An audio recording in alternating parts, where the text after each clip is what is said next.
এই না হলে প্রোমো।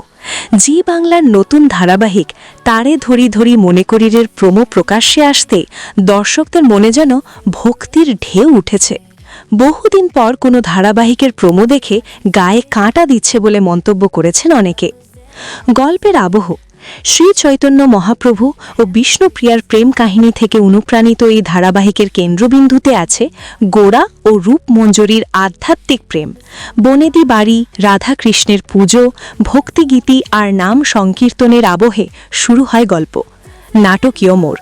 যখন গোরা ভগবানের নাম গাইছে তখনই তার চোখে ভেসে ওঠে রূপমঞ্জরির আধুনিক রূপ। নাইট ক্লাবে নাচ করছে সে। মুহূর্তে গোরা মনে করে আজই তার সংসারের শেষ দিন। চিঠি লিখে বাড়ি ছেড়ে চলে যায়। ভেঙে পড়ে পরিবার। আর রূপমঞ্জরি প্রতিজ্ঞা করে যেভাবেই হোক স্বামীকে ফিরিয়ে আনবে। তীর্থযাত্রার পথে রূপমঞ্জরি গোরার খোঁজে এসে ছুটে বেড়ায় বেনারস, মথুরা, শেষে পৌঁছায় বৃন্দাবনে।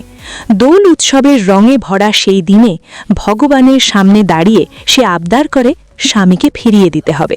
হঠাৎই দেখা যায় এক সাধকের আগমন। মাথায় লম্বা চুল, গলায় কণ্ঠিমালা। রূপমঞ্জরি চিনে ফেলে এ তো তার স্বামী। কিন্তু তিনি বলেন ভিক্ষাং দেহি। দর্শকের প্রতিক্রিয়া। প্রোমো দেখে দর্শকরা বলছেন এই না হলে প্রোমো, এই না হলে গল্প। বহুদিন পর কোনো ধারাবাহিকের প্রোমো দেখে ভক্তি জেগে উঠল মনে। নবদ্বীপ থেকে বারাণসী, বৃন্দাবন পর্যন্ত ভক্তি আর আধ্যাত্মিকতার ছোঁয়া দর্শকদের মনে গভীর ছাপ ফেলেছে।